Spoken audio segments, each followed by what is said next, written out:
Nós temos na Bíblia, depois eu vou mostrar aqui algumas listas de dons, cerca de 25 dons, que Paulo falou sobre esses dons. O que serve um dom? O dom é um presente dado pelo Espírito Santo a nós, uma habilidade, uma facilidade, e ali você recebendo esse dom, você consegue servir a igreja, servir as pessoas com esse dom.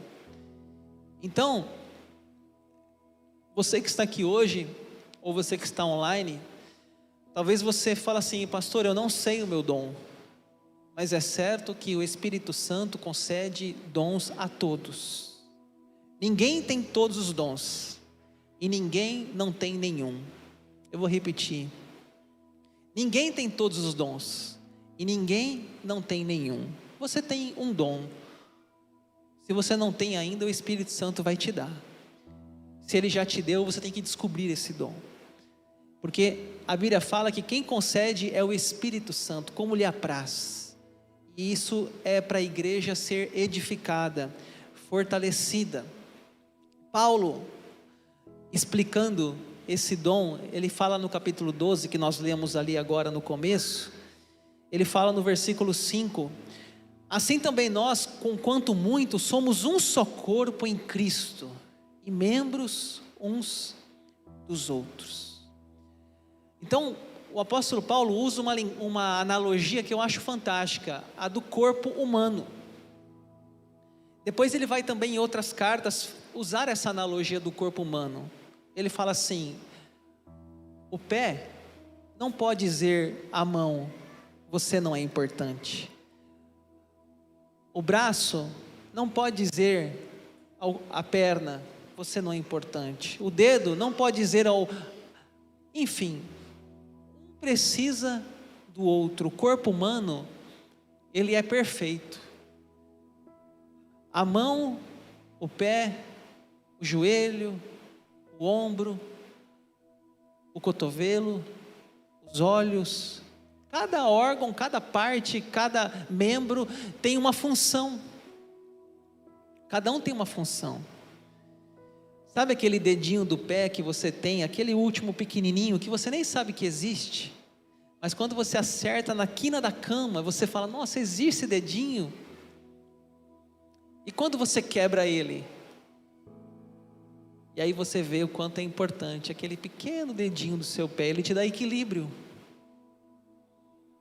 Sabe quando você machuca a sua mão, você engessa a sua mão, fica com a mão ali, aquele gesso, ou aquela imobilizada ali a mão, aí você tem, quem é destro como eu, tudo com a mão esquerda, vai cortar uma carne com a mão esquerda, você fala: meu Deus, não sabia que essa mão era tão ruim não. Vai pegar um copo com a mão esquerda, vai fazer não sei o que com a mão esquerda, tudo com a mão esquerda, aí você vai vendo que você não usa tanto aquela mão esquerda, mas que ela é útil para você. Então Paulo, ele usa essa analogia, dizendo que todo o corpo é importante, até aquelas partes que nós damos menos valor, ele fala, também tem seu valor, e assim você é uma parte desse corpo, você faz parte do corpo, todos fazemos parte desse corpo de Cristo. Ali fala, somos um só corpo em Cristo. Imagine que você, por exemplo, deixa eu dar uma ilustração aqui, você está andando numa rua e você vê uma árvore cheia de mangas, e ali você tem desejo de comer aquela manga.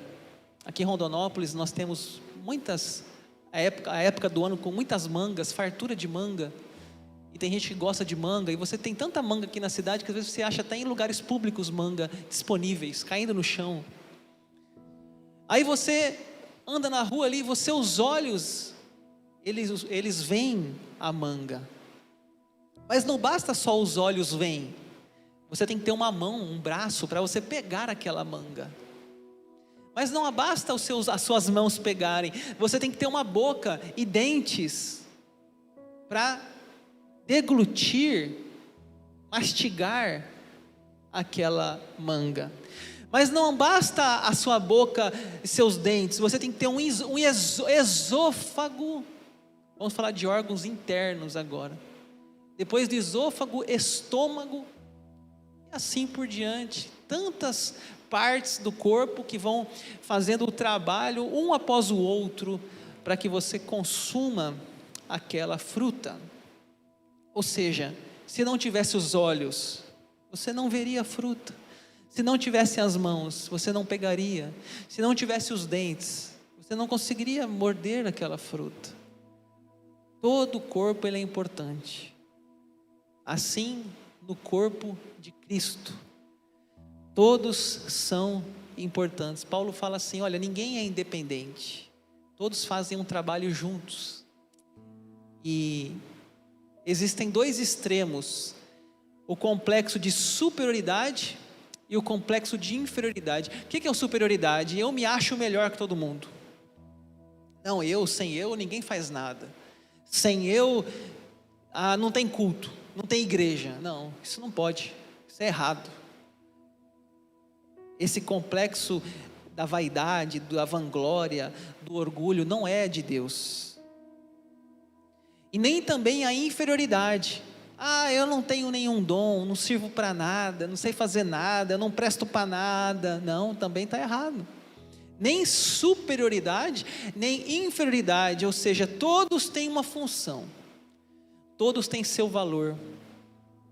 Você é singular, é único, é especial, e Deus te deu um dom. Você pode dizer para a pessoa que está perto de você: você é especial, você tem um dom, Deus te deu um presente, Deus te deu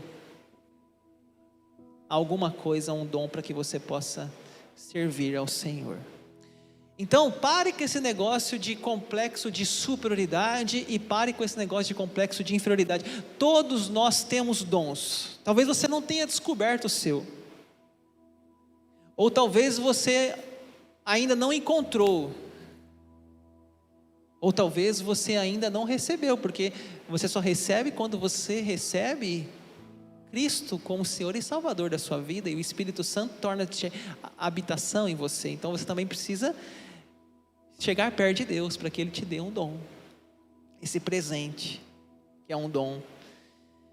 Então por isso que eu perguntei, no começo da pregação, se você sabe. Eu tenho certeza que pessoas aqui sabem o seu dom, tem muita clareza, mas eu tenho também a certeza que tem pessoas aqui que não sabem, que têm dúvidas, que têm questionamentos, complexo de inferioridade, se acha que não é capaz de fazer nada. Então eu quero ajudar você a encontrar o seu dom nessa noite. Na Bíblia nós temos 5 listas de dons. Se você quiser tirar uma foto da tela, ou ali anotar, ou depois pode me pedir, eu mando pelo WhatsApp. Depois você pode ler com calma: Romanos 12, 6 a 8, Coríntios 12, 8 a 10, Coríntios 12, 28, Coríntios 14, Efésios 4, 11 a 13, são listas de dons.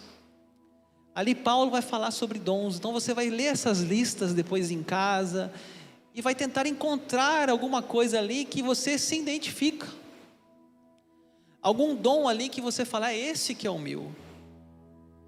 Eu vou falar aqui hoje, eu não contei, mas eu vou explicar cerca de 10 a 12 dons, que são os mais comuns, populares, os mais conhecidos.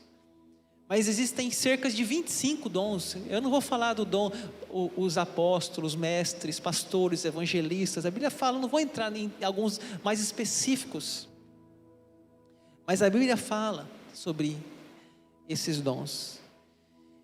E aqui também, deixa eu fazer aqui um parêntese, deixa eu ser muito cuidadoso com o que eu vou falar, para não ser mal interpretado. Alguns teólogos entendem que essas listas de dons são fechadas, ou seja, só existe esses dons, não existe outros, só os que estão ali. E existem outros teólogos que entendem que essas listas não são exaustivas, Ou seja, Paulo não falou de todos que existem, Paulo falou de alguns que ele via na igreja, mas que não são exaustivas. Então há essas duas opiniões, aqueles que acham que só tem os 25 dons, e aqueles que acham que existem outros dons além dos que Paulo relaciona nessas 5 listas. Na minha opinião, e você não precisa concordar, porque isso eu estou falando da opinião e não estou falando da Bíblia, eu estou falando de opinião. Na minha opinião, essas listas não são exaustivas, ou seja, não estão todos ali. Eu creio que Deus também hoje ainda promove outros dons que ali não está registrado. Essa é a minha opinião humilde diante de Deus. Por que eu falo isso? Porque eu vejo, por exemplo, a história lá no Antigo Testamento de Bezalel, que Deus chamou Bezalel para fazer o tabernáculo, e Deus deu o Espírito Santo a ele, deu a capacidade para ele fazer as cortinas do tabernáculo, fazer as pinturas, fazer aquilo que o tabernáculo precisava ser feito, exigia de uma habilidade. Quem deu a ele foi o Espírito Santo aquela habilidade. Então eu entendo, tá? Minha opinião, que não são exaustivas, que ela pode ser além do que está aqui, que o Espírito Santo é livre e ele ainda concede várias dons. Ah, pastor, mas isso não é talento? Enfim, aí vai confundir que é dom, que é talento. Alguns falam que é talento, que é dom, né? Não importa. Eu acho que existem coisas além do que Paulo registra aqui. Eu creio que o Espírito Santo ainda hoje concede dons à igreja, através, eu penso, de que as coisas vão se modernizando, vão vindo novas demandas, vão vindo novas necessidades para a igreja atual se comunicar com essas novas gerações. Então eu creio que as listas não é exaustivas de Paulo. Opinião, só para você pensar, mas você fique à vontade. Eu não estou falando, né, aqui que a Bíblia fala isso ou aquilo. Eu estou falando opiniões teológicas de pessoas que fazem comentários da Bíblia. Eu vou falar aqui com vocês somente os dons da Bíblia, claro, os que estão escritos ali. Eu selecionei aqui os mais comuns, e os que Paulo cita, e eu espero que você se encontre em algum desses dons que aqui estão descritos na palavra de Deus. Eu quero começar falando sobre o dom da profecia.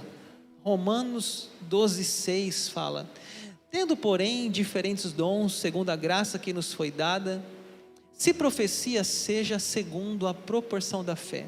Talvez aqui alguém tenha o dom da profecia. O que é o dom da profecia? É aquele dom que a pessoa recebe uma mensagem de Deus e ela transmite, né? Ela fala, os profetas lá no Antigo Testamento, eles falavam assim: assim diz o Senhor, e eles transmitiam a mensagem, assim diz o Senhor.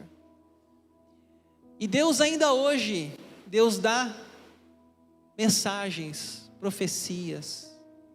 Agora veja bem, a melhor profecia é a proclamação da palavra de Deus, é a pregação, é a explicação da Bíblia. E se alguém recebe uma profecia, um sonho, uma mensagem, uma revelação, é preciso consultar a Bíblia, se está de acordo com as Escrituras aquela mensagem. E mais, antes de você transmitir essa mensagem para alguém, peça a Deus que confirme no coração se aquela mensagem é da carne ou do Espírito. Peça a Deus que te dê esse discernimento, para você não falar uma coisa para a pessoa e aquilo ser da sua carne. Há muita gente buscando essas coisas de profecia, né? Eu não tenho interesse nisso. Para mim, Deus fala comigo através das Escrituras, eu não preciso, mas eu vejo pessoas buscando, a irmã que revela, o irmão que revela, não sei o quê. E qual que é o problema disso? É um dom? Sim, só que a gente vê muitos exageros. A gente vê coisas que não são profecias, são profetada. A pessoa fala: esse ano você vai se casar. Daí a pessoa não casa, ela acha que foi Deus que é culpado porque ela não casou. Será que foi Deus mesmo que falou que ela ia casar? Ou foi a carne, a humanidade daquela pessoa ali que falou em nome de Deus? Nós presbiterianos somos muito equilibrados nesse assunto. E faz bem ser assim. Faz bem ser cauteloso, cuidadoso, para não falar uma coisa que não é de Deus, que é humana. Mas ao mesmo tempo, nós estamos sensíveis ao vento e à unção e à graça do Espírito Santo. E se Ele usar alguém para trazer uma profecia, e essa profecia vier de Deus, vamos recebê-la, vamos acatá-la. Mas sempre a Bíblia fala com ordem, decência. Um outro dom é o ensino. Se ministério, dediquemo-nos ao ministério. O que ensina, esmere-se no fazê-lo. O que é o ensino? Aquela pessoa que tem facilidade natural em explicar um conteúdo. Aquela pessoa que tem o dom do ensino, ela tem capacidade de absorver aquele conteúdo e transmiti-lo. Isso é um dom. São os nossos professores de escola dominical. São aqueles que têm esse dom, essa capacidade com o ministério infantil. A capacidade de ler uma revista, ler um estudo e fazer uma aula, explicar o assunto, transformar uma letra em um sentido prático para aquelas pessoas que estão ali querendo conhecer a palavra de Deus. Esse é um dom, o dom do ensino. A Bíblia fala também desse dom, que eu coloquei aqui o título, encorajamento. A Bíblia fala, o que exorta, faça com dedicação. Exorta. Aqui podemos pensar esse dom da exortação, o dom do encorajamento, tanto do lado da correção, admoestação, mas também no sentido do conforto, do encorajamento, da palavra de ânimo, de estímulo. Pessoas que trabalham com aconselhamento, pessoas que trabalham na área de escuta, ajudar o outro, pessoas que conseguem exortar, animar, corrigir, confrontar, confortar, pessoas que têm esse dom. Talvez seja o dom dos ouvidos, né? De ouvir com calma, de ter interesse no que a pessoa está passando na vida dela. Isso é um dom. Às vezes o que a pessoa precisa não é do seu dinheiro, a pessoa precisa dos seus ouvidos.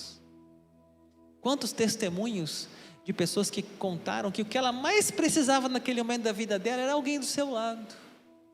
Não era que você emprestasse dinheiro, emprestasse uma reserva financeira, não, era que você prestasse seus ouvidos para ouvir, aconselhar, corrigir, confortar, estimular. Isso é um dom, o dom da exortação, do encorajamento. Mas também tem o dom da contribuição. O que contribui com liberalidade? O dom da contribuição é aqueles que sentem-se felizes em compartilhar seus bens. Aquelas pessoas que sentem alegres, felizes de saber que o seu recurso financeiro vai ajudar um ministério, vai ajudar uma família, vai ajudar um projeto missionário, vai ajudar a sua igreja, enfim, vai ajudar de alguma forma, financeiramente. Pessoas que têm esse dom, às vezes são pessoas que não gostam às vezes de microfone, pessoas que não gostam do ensino, pessoas que falam assim, não pastor, não põe eu lá na frente para falar, mas eu quero contribuir. Às vezes um jovem sai do Brasil, vai fazer missões na África, vai fazer missões em um país distante, ele deixa o seu trabalho para ir lá pregar o Evangelho de Jesus em outras nações, mas você contribui, porque você não tem o dom de ser um missionário, mas você tem o dom de contribuir. Você fala assim, eu não vou deixar meu trabalho e viajar, mas eu posso te ajudar, eu posso mandar uma oferta voluntária, eu posso contribuir, porque esse é o meu dom não é ir, é ficar, mas contribuir com alegria. Pessoas, quando ficam sabendo de alguma família que está precisando, põe a mão no bolso e fala: conte comigo, quero ajudar. Pessoas que, quando ficam sabendo que alguém precisa fazer uma cirurgia na igreja, falam: não, pastor, eu quero ajudar essa pessoa, eu quero contribuir, eu posso me alegrar contribuindo. E, gente, isso não é uma coisa que está envolvida com questão de quantidade financeira, de riqueza. Às vezes uma pessoa pode não ter muitos bens, mas o pouco que ela tem, ela contribui. Não importa se é pouco ou se é muito, importa que ela tenha esse dom da contribuição, ela tem generosidade no coração, ela sente bem, ela sente alegre, ela sente impulsionada a contribuir. E a Bíblia fala também, aquele que contribui com liberalidade. Paulo continua: o que preside com diligência. Eu coloquei aqui o dom da liderança, da presidência, pessoas que têm uma capacidade de liderar, pessoas que têm uma capacidade de tomar a frente, a iniciativa, pessoas que o grupo respeita, tem um carinho. Vocês já viram assim, por exemplo, em dinâmicas de grupo, sempre tem aquele assim que fala mais, sempre tem aquele que toma iniciativa.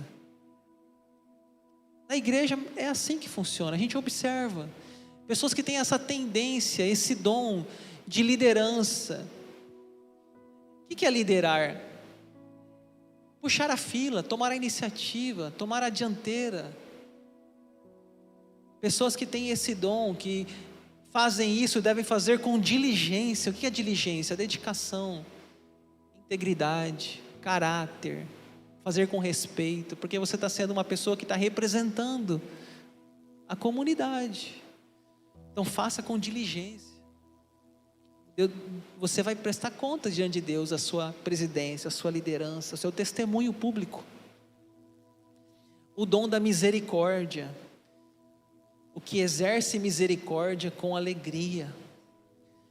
Pessoas que se sentem envolvidas para ajudar o próximo. Pessoas que têm esse dom, estão assistindo uma reportagem em casa, vem uma notícia, choram naquela reportagem. Ficam pensando dias e dias naquela pessoa que passou por isso, passou por aquilo, a casa pegou fogo. Pessoas que se envolvem em projetos sociais, como Reciclando Vidas, pessoas que têm interesse em ajudar o próximo, pessoas que se disponibilizam para ajudar a aliviar a dor, o sofrimento do próximo. Da misericórdia. Pessoas que têm essa característica. Tem gente que não tem esse dom. Tem gente que você fala assim: leva uma cesta básica na casa do irmãozinho. Não, pastor, eu pago a cesta, mas não vou levar não, eu não dou conta, eu chego lá, eu vejo a pobreza, eu fico mal, eu não me sinto bem. Tudo bem, irmão, não é o seu dom. Mas tem outras pessoas que gostam de ir lá visitar, acompanham, choram junto. Elas têm um lado assim, um movimento que leva elas a essa dedicação. E como é importante na igreja os movimentos sociais, a ajuda ao próximo, ministério da diaconia, ministério Reciclando Vidas, que faz esse trabalho nas igrejas, né? Na igreja local aqui no caso. O dom da sabedoria. Agora eu mudei a lista, tá? Eu estou agora em 1 Coríntios 12, saí de Romanos e fui para, se você quiser abrir lá em Coríntios 12, porque a um é dada mediante o Espírito a palavra da sabedoria. O que é esse dom? Sabedoria, a capacidade de encontrar solução para os problemas. Pessoas que têm uma mente rápida, um pensamento ágil, um pensamento que consegue desfazer o nó, encontrar uma solução. Pessoas dotadas com dom de sabedoria, elas conseguem dar uma ideia de fazer um caminho, de fazer um procedimento, de fazer uma saída daquele problema.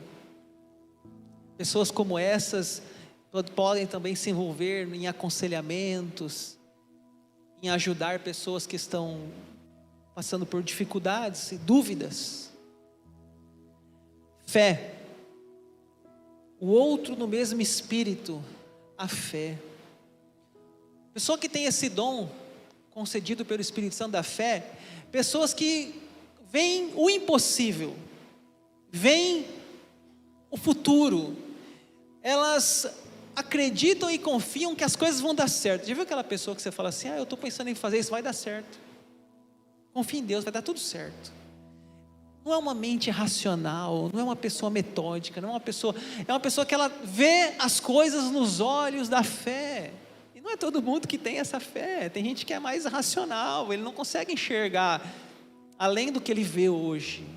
Mas tem pessoas que têm esse dom da fé, elas não duvidam, elas têm uma fé que Jesus Cristo sustenta esse universo e que as coisas estão sob o seu poder e que vai acontecer de acordo com a vontade de Deus. É um dom. Alguns Paulo fala, outro a fé, outro alguma coisa, o outro outra coisa, e assim cada um tem um dom, ou alguns têm vários dons. Dons de curar, né? Operações de milagres ali, né? Dons de curar, o 9 e o 10 fala, outro operações de milagres. Nós cremos, gente, que Deus cura ainda hoje. Nós cremos que Deus opera milagres. Nós cremos que Deus concede o dom da cura. Pessoas que estendam as mãos, colocam as mãos sobre o enfermo e Deus cura. É a pessoa que curou? Não, foi Deus que curou.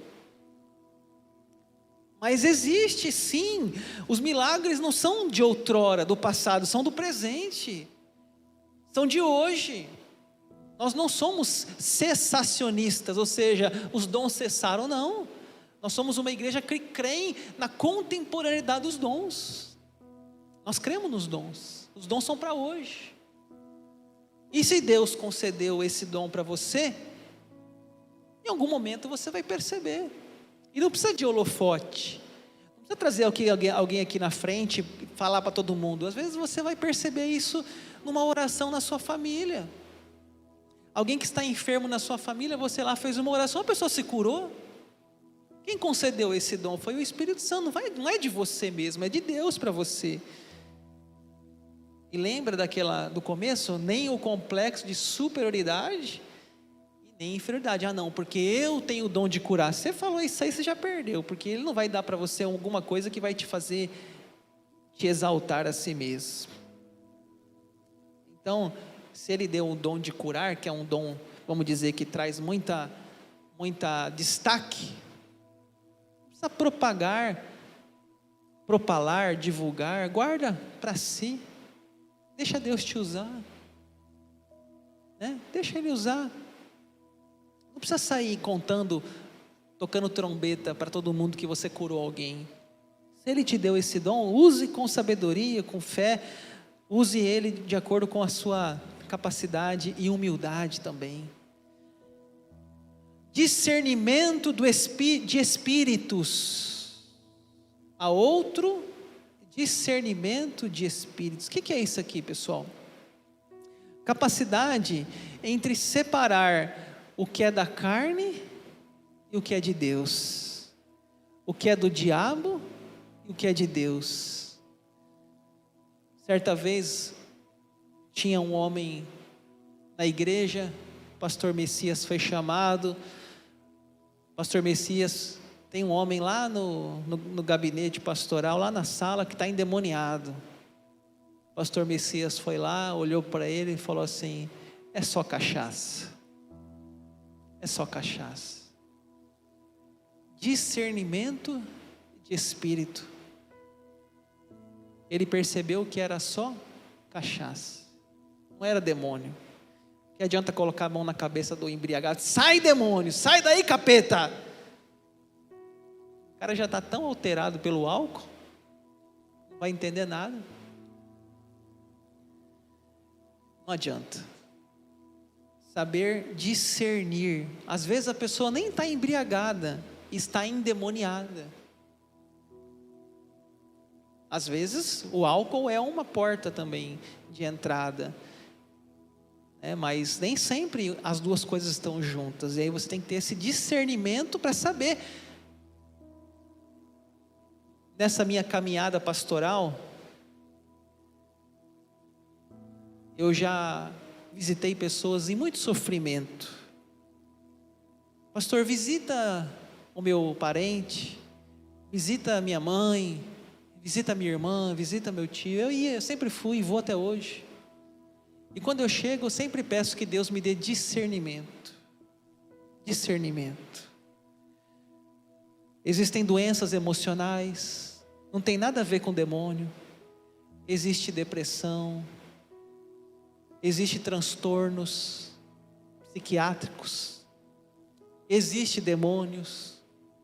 Então a gente tem que ter o quê? Discernimento, para saber qual caso é um caso, o que aquele caso significa, se é espiritual, se não é. Imagine lá, eu vou visitar uma pessoa que está com depressão, por exemplo.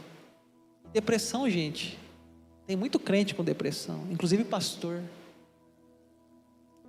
Todos nós podemos, uma hora da nossa vida, passar por um momento desse. E não tem nada a ver com demônio, é emocional. É uma tristeza, um luto, uma perca, uma derrota financeira.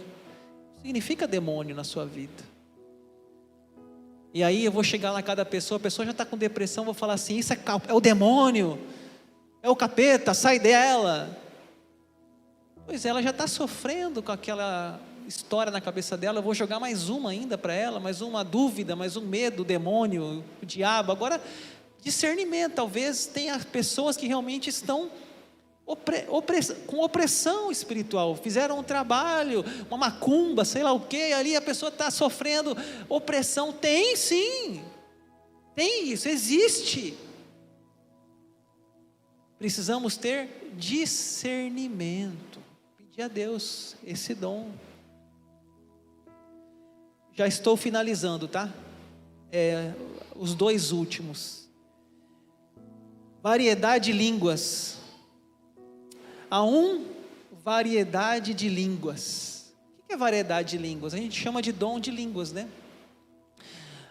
A variedade de línguas é uma oração expressa em palavras não compreendidas.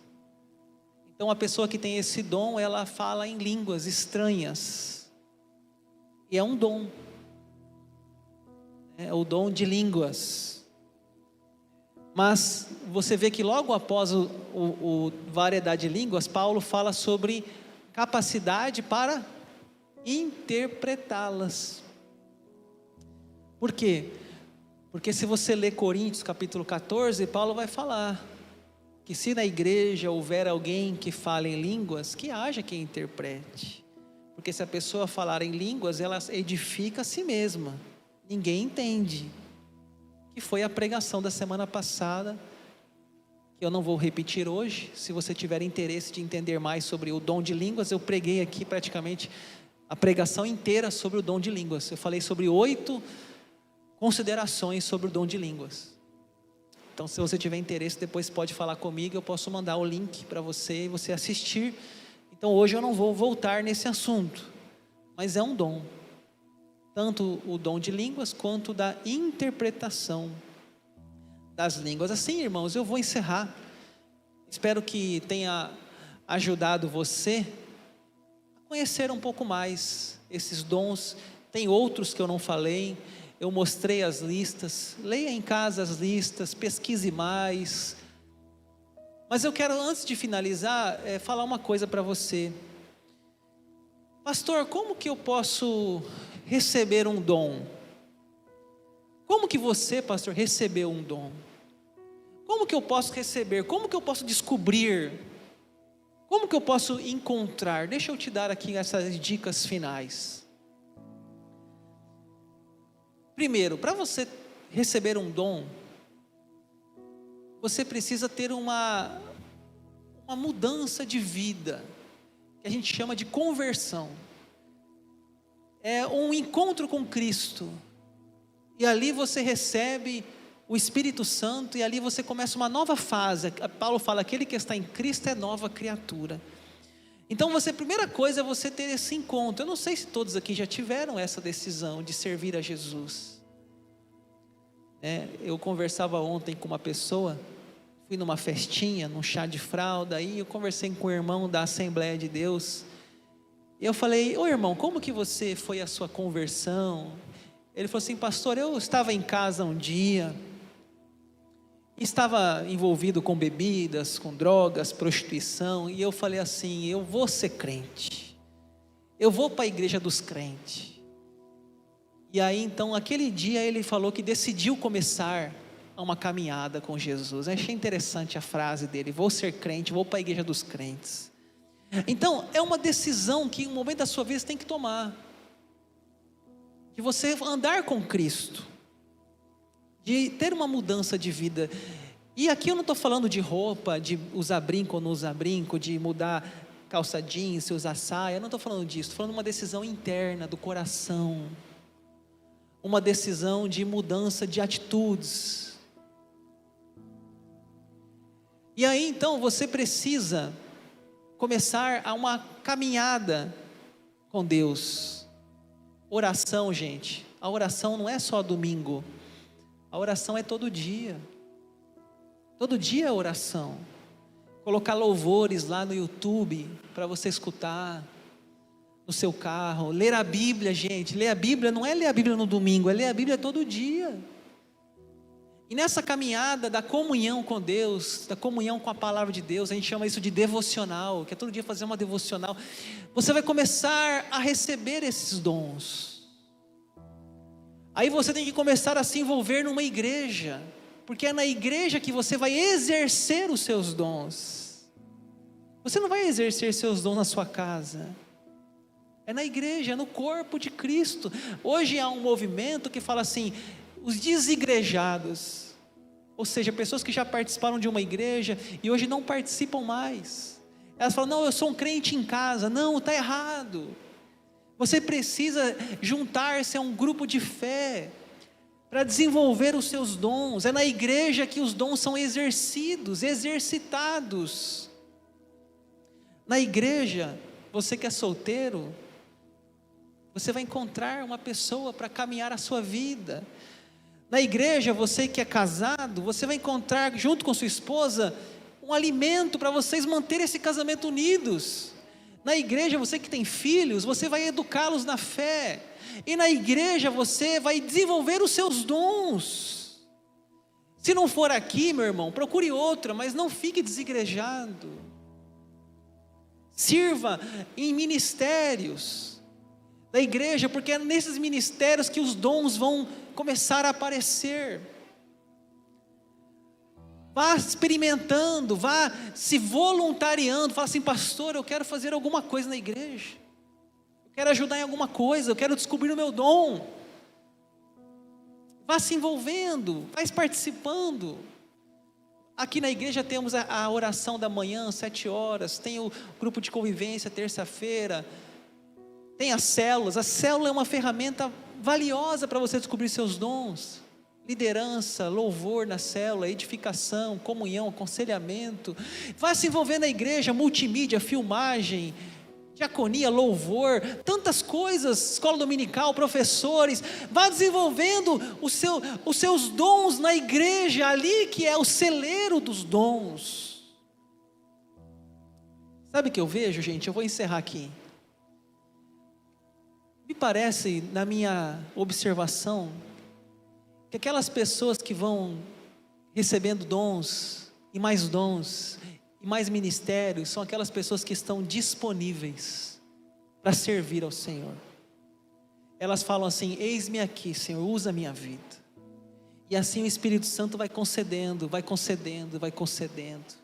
E elas vão descobrindo os seus dons.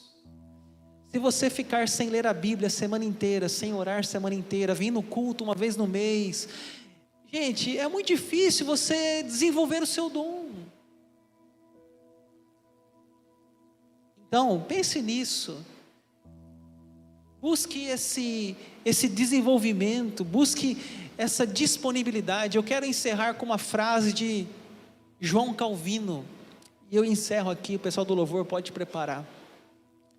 João Calvino falou uma frase assim: Senhor, eu te ofereço o meu coração de modo pronto e sincero. Eu vou repetir. Senhor, eu te ofereço o meu coração de modo pronto e sincero. Vamos falar juntos? Senhor, eu te ofereço o meu coração de modo pronto e sincero. Se você fizer isso, os dons vão começar a ser derramados sobre a sua vida. Você vai começar a descobrir os seus dons, você vai começar a se envolver, vai começar a abençoar as pessoas, porque os dons são para abençoar as pessoas.